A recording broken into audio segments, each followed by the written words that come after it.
back here at the arena in San Juan, and we are all knotted up at one set apiece. Well, we didn't expect any kind of blowout here, and two very capable teams, two contending teams who are trying to keep in step with the immaculate record of De La Salle at 7-0.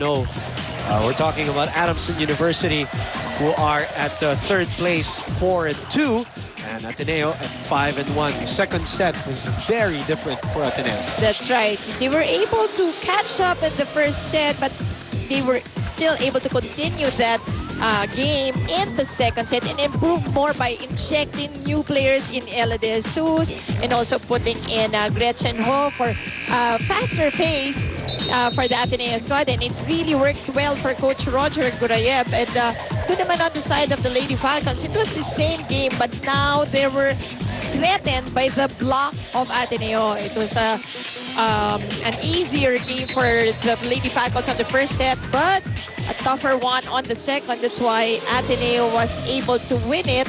And of course, Hervasio, better serving for her. And Kainlet, yes, Kainlet also. As you can see, the attack points now, Ateneo. 5 more attack points. That's what we're used to. All right? Yung, because they're really an attacking team. Ito naman kabila, it's a defensive team. That's why it's a good matchup.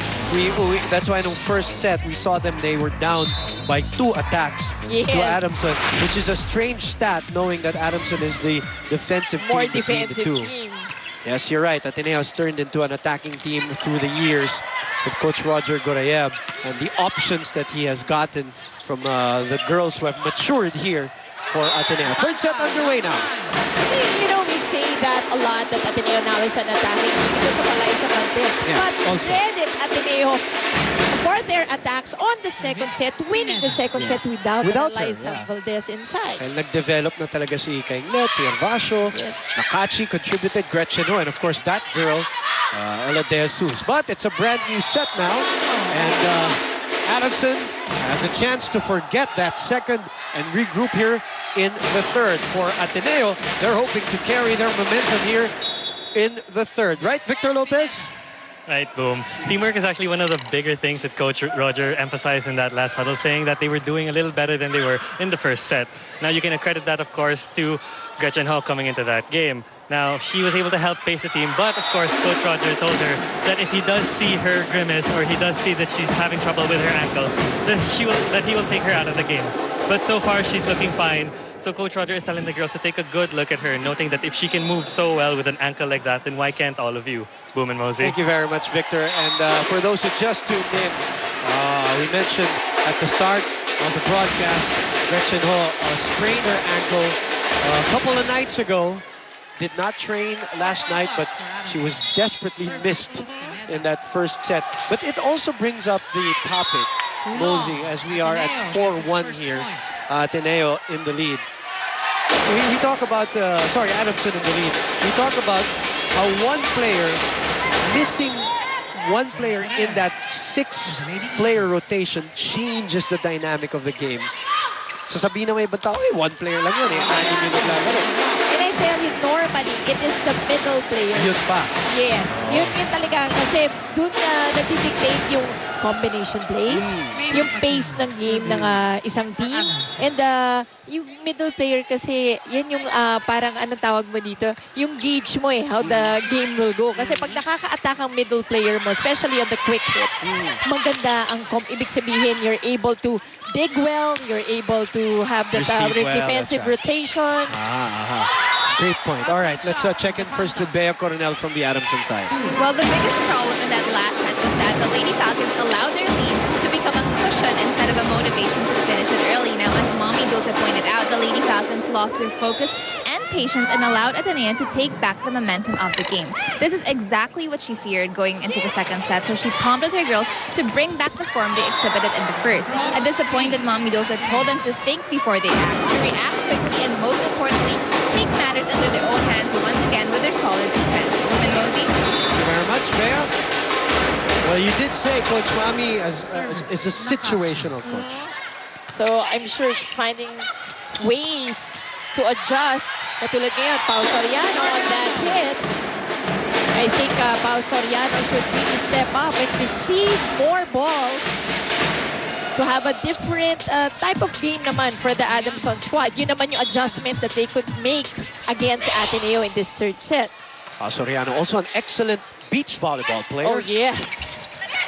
Which is a different skill altogether.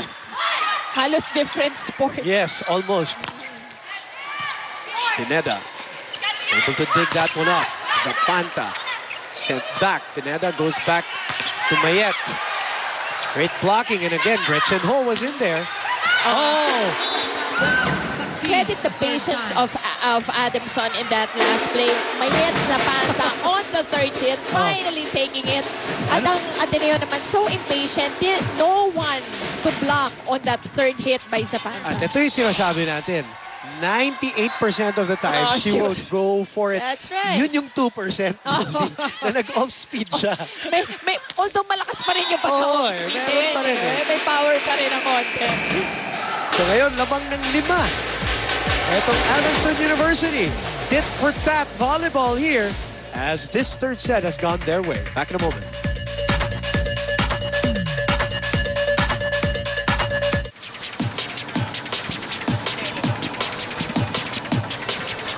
We're back with you here at the arena in San Juan, and Ateneo is scrambling in the first few sequences here in the first set, scrambling to get back.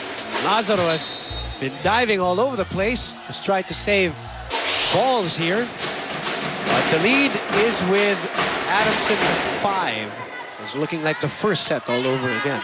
And how fast the momentum swinging back to the Lady Falcons. That's what I like about, sports like badminton, tennis, and volleyball. A change of sets, sometimes change of fortunes. Kinlot, and it's Gretchen Ho there again. Zapanta, full swing. Ferrer, reverse set. And that's check ball for Ateneo. Block goes out. So they needed that point badly. Because now De Jesus on the line. And De Jesus serve. Now I can see that Gretchen Ho is slower than the usual. first. Yes. And she's not even going for the blocks. Doesn't cross. Alam mo, syempre. Ingatan din. And it affects you mentally also because lalo na sa volleyball, when you're there at the net and you block, you jump, you don't know what you're going to land on if it's another ankle. That's right, and she'd rather use that in offense Yes. than in defense. It's a right ankle, by the way, that she kind of injured a couple of nights ago. But she's a trooper, huh, Mosey? What a naman. trooper. What a warrior. Oh, Ziervasio, that's going to be a violation. Dunking that ball.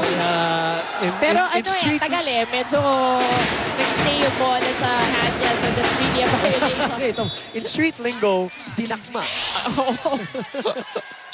Dinaklo. Oh, that was too low, too low. Yes, too low for Gretchen. Commits the spiking error. Time out by Coach Roger. We listen in on the Lady Eagles. I'm out. Ateneo. Score. Yung laging lagi kayong sabik na sabik pumalo eh. Mababa, gawan nyo ng paraan. Hindi po pwede ang utak natin pumalo. Mag-adjust kayo sa sitwasyon. Ha? So, tatlo yung spiker. Pagka gano'n nasa harap, ituro mo kung nasa yung spiker. Hindi yung tatayo ka lang dun. Tapos pag hindi mo tinitingnan yung isang spiker dito. Sabi ko nga sa inyo, hindi nyo kontrolado eh. Naglalaro lang kayo dun, wala na. Ayusin nyo. We haven't seen Liza Valdez back here in the match. That's right. So, ito yung formula that Coach Roger is sticking with so far. Worked with him in the second set, no?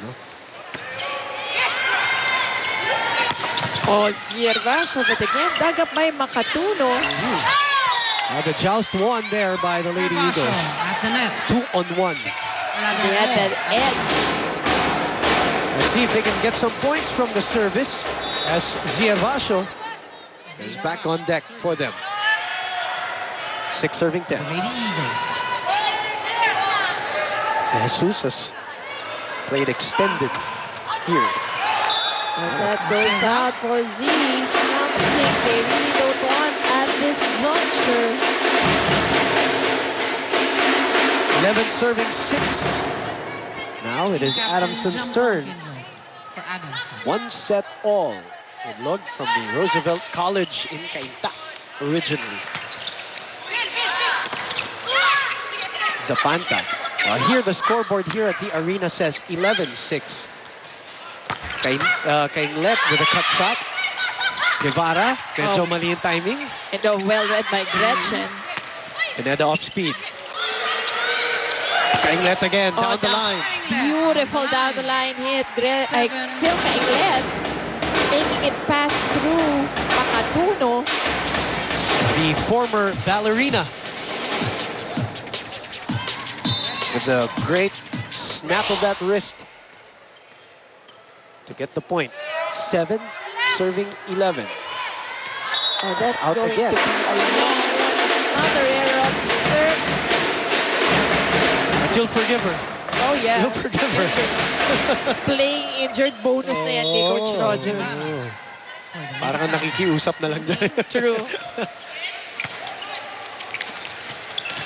Look at that. Ferrer's had her eye on that spot. That's the third one for Jem Ferrer on that dump ball. In tennis, they call those cheap points.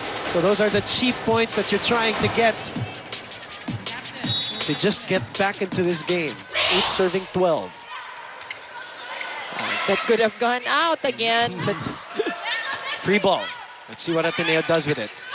They open up to Ella. Oh, that's still out. Great dig by Pineda. Ferrer finding another spot. and Jem Ferrer with that peripheral vision, knowing that the defense of Adamson was all Alam to niya the, dyan eh. Dyan to the niya na. left of her. Oh, kaya Nakita na niya, oh. nakita niya na nandun na lahat. So, And she's mastered that one hand.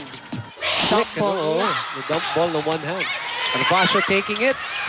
It crawls to the other side.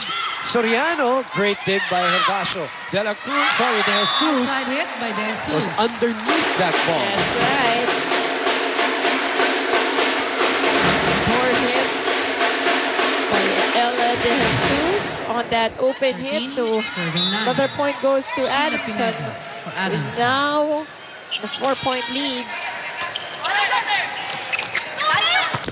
Oh, let's Mababa din talaga. Yes, it was a low set. She tried to fly, but Yep. it's too low. Service. And they're Pineda. probably going to dispatch Lysa Valdez back into this match as they are down by 5. Another misreceived ball. And a miscue again on the side of the Lady Eagles as Valdez now enters in for Ella De Jesus. You know, people might say, you know, why did she not play for a long time? You know, she's this hotshot rookie, highly recruited, all of this. And I've said this in previous broadcasts before. No matter how, you know, good she is, let's say, let me make an analogy to their other team, their basketball counterpart. Your son, obviously, there's so much talk about how Kiefer is and all that. But no matter what you say, it's still not his team. Yes. He's still learning his way. Right. And the it's a same. team game. Correct. He's not yet the leader. He will get into that point, and maybe Lysa Valdez someday will get to that point. But right now, they will need more than her to come back into this set.